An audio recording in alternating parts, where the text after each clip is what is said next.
పైగా ఫార్మా కంపెనీలు వాళ్ళే బాగా అత్యంత సంపన్నంగా చెప్పాల్సి వస్తుంది. ఇప్పుడు ఇక్కడే ఉంది secret. Doctor BM Hegde, Belle Monappa Hegde, ఆయన పద్మవిభూషణ్ కూడా ఇచ్చారు. ఆయన అదే అంటారు, మీకు ఇప్పుడు ఉన్న మోడర్న్ ప్రాక్టీస్ ఆఫ్ మెడిసిన్ అంతా ఈ ఫార్మా కంపెనీలు చేసినవే.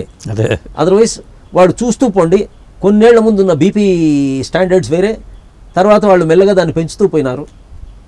సో ఇప్పుడు 180/120 అని ఉంటే దాన్ని ఇప్పుడు 90/140 చేస్తారు, లేకుంటే ఇంకా కొంచెం తగ్గిస్తారు. అది వాళ్ళ ఇష్టాన్ని బట్టి ఏ మందులు అమ్ముడు పోవాలో దానికి అవసరంగా వ్యాపార రూపకంగా ఈ పెట్టిన స్టాండర్డ్సే కానీ ఇవి రియలిస్టిక్ కాదు. ఎందుకంటే మనిషి ఒక్కొక్క స్థితిలో ఒక్కొక్క హార్ట్ రేటు, ఒక్కొక్క హార్ట్ బీటు, ఒక్కొక్క పల్సు, ఒక్కొక్క బీపీ ఉంటాయి. సో న్యూట్రల్ స్టేజ్లో ఉంటే హాస్పిటల్లో వెళ్తే టెస్ట్ పెడుతుంది, వాడు న్యూట్రల్ స్టేట్లో ఉండడు. సో ఆ టెస్ట్ కరెక్ట్ అని ఏం గ్యారంటీ. ఇట్లాంటివన్నీ ఆయన చెప్తూ ఉంటే అవును కదా అనిపిస్తుంది, కానీ మనం ఏం చేయలేమని ఊరికే ఉంటాం. మనం కూడా అంత ఏం చేయలేము. ఎందుకంటే డాక్టర్, ఇప్పుడు నేను రీసెంట్గానే ఒక కేసు చెప్తా.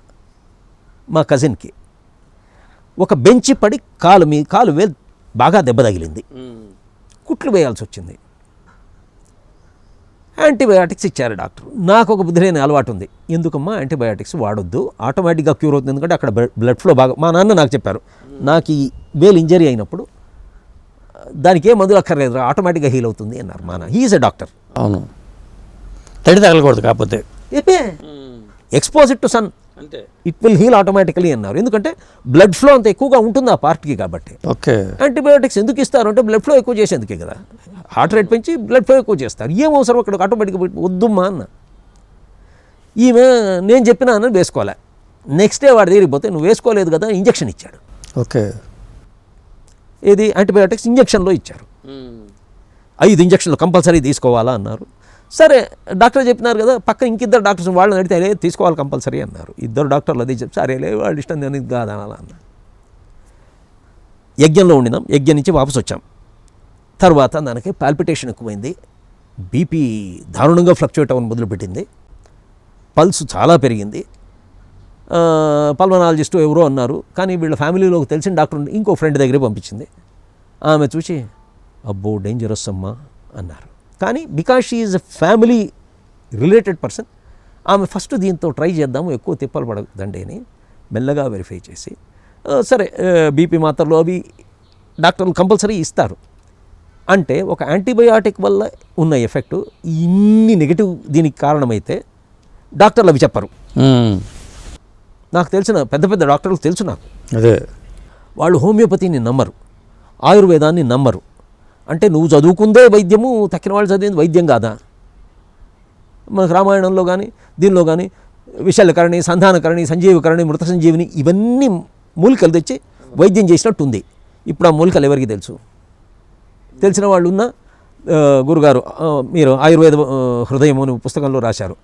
ఏ మూలికను ఏ నక్షత్రంలో ఏ టైంలో తీస్తే బాగుంటుంది, దానికి ఎలా పూజ చేయాలి, ఏ మంత్రంతో అభిమంత్రించి తీస్తే దాని ఎఫెక్ట్ పూర్తి ఉంటుంది అనేది కాకుండా ఇప్పుడు ఊరికే మూలిక అంటే చెట్టు ముక్క దాన్ని దంచి చేయడము, లేకుంటే దాన్ని కాల్చి చేయడము, ఇవే మిగిలినాయి. కానీ దానికి మంత్రము, గ్రహాలు ఇవన్నీ పట్టించుకోవడం మానేసినారు.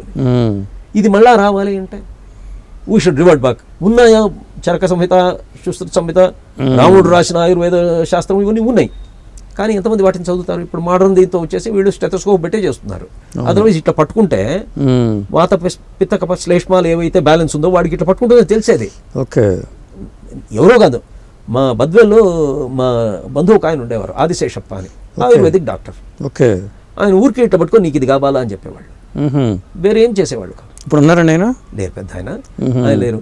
ఇంకొక ఆయన ఇక్కడ రామశాస్త్రి అని ఒక ఆయన ఉన్నారు హైదరాబాద్లో, పంచగుట్టలో ప్రాక్టీస్ చేసేవాళ్ళు. ఓకే, ఆయన కూడా అంతే, మనుషుని టచ్ చేసేవాళ్ళు గారు, దూరం నుంచి కూర్చొని ఇట్లా చూచి ఓ టార్చ్ చేసేవాళ్ళు ఆయన మీద ఎక్కడెక్కడో వేసి, దాంతో ఆయనకు తెలిసేది this is not a normal torch. Blue light ఉండేది, మనం ఏదో మామూలు టార్చ్ అనుకున్నాం, ఇది నార్మల్ టార్చ్ కాదు, నాకు చూపిస్తుంది what is there in the body అని. దాని ప్రకారం నేను ట్రీట్ చేస్తాను. ఆయన దగ్గర మ్యాజిక్ ట్రీట్మెంట్స్ జరిగినవి కొన్ని ఉన్నాయి. అట్లాగా ఆయన ఉన్నారు? ఇప్పుడు ఆయన ఉన్నారు, కానీ ఇప్పుడు ట్రీట్ చేయడం లేదు. ఎందుకంటే కోవిడ్లో ఆయనకు వాళ్ళ ఫ్యామిలీ వాళ్ళు ఇంకెంత సంపాదిస్తావులే అని మానిపించేశారు. ఆయన మనిషి ఉన్నారు, ఫోన్ ఆన్సర్ చేస్తారు కూడా. ఎంతో ఏజ్ ఆయనకి ఇప్పుడు? ఈజ్ అరౌండ్ 75 to 80 ఉంటుంది. ఒకసారి మనం కలవాలండి ఆయన్ని, ఎందుకంటే మన ఛానల్లో వాళ్ళు ఆయన ఒక ఇంటర్వ్యూ ఇస్తే ఆయనకి ఇంట్రెస్ట్ ఉంటుందని నేను అనుకోను. ఎందుకంటే ఆయన భగవంతుడు సాధన ఆ పరంగా తిరిగినారు.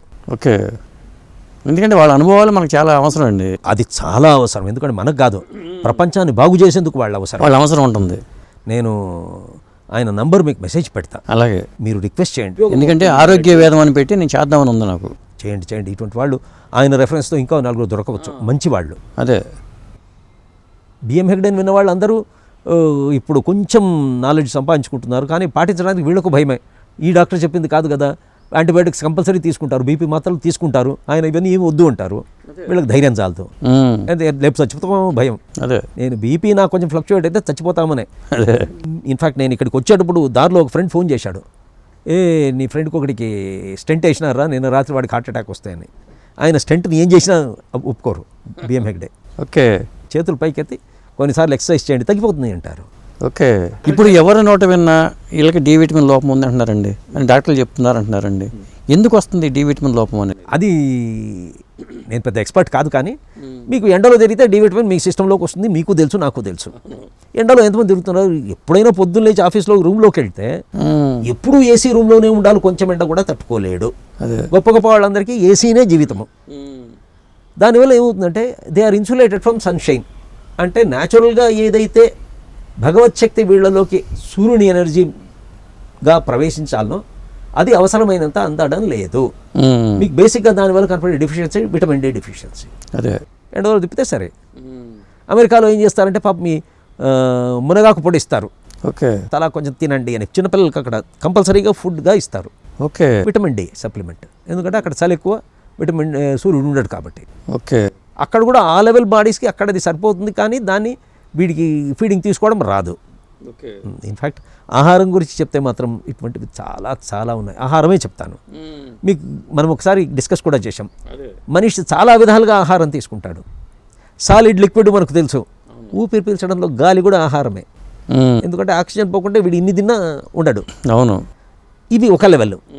వీడి ఆలోచనలు ఏవైతే ఉంటాయో, మనలాంటి వాళ్ళు ఏమన్నా మంచి చెప్తామనుకోండి, అది వింటాడు, వాడి ప్రాణం మీద అది ఎఫెక్ట్ చూపిస్తుంది. అరే నువ్వు చాలా బంగారా అంటే వాడి హ్యాపీ ఫీల్ అవుతాడు, ఎందుకంటే ప్రాణశక్తి కొంచెం ఎక్స్పాండ్ అవుతుంది.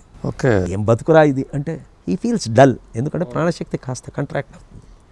So in what circle he maintains, what thoughts he receives, what suggestions he receives, ఇవన్నీ వాడి ప్రాణశక్తి ఆహారంగా పనిచేస్తాయి.